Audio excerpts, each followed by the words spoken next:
আসসালামু আলাইকুম, সবাই কেমন আছেন? তো আজকে একটি শাক ভাজি রেসিপি নিয়ে হাজির হলাম।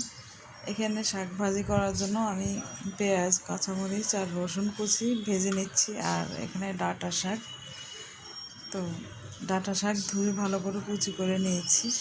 এগুলো ডাঁটার মধ্যে যে ডাঁটার সাথে যে শাক থাকে, ওই শাকগুলি কচি কুচি যেগুলো, ওগুলো নিয়ে ভালো করে বেছে ধুয়ে কুচি করে নিয়েছি। আর এখানে দিয়েছি লবণ দিয়ে আবার ভালো করে মিক্স করে নিলাম।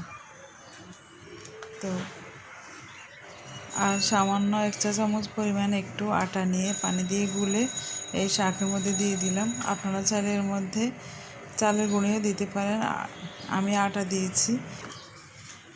তো আমি এখানে আটা দিয়েছি, আপনারা চাইলে চালের গুঁড়িও দিতে পারেন। তো শাকটা ভাজি করা হয়ে গেল। সবাই ভালো থাকবেন, আল্লাহ হাফেজ।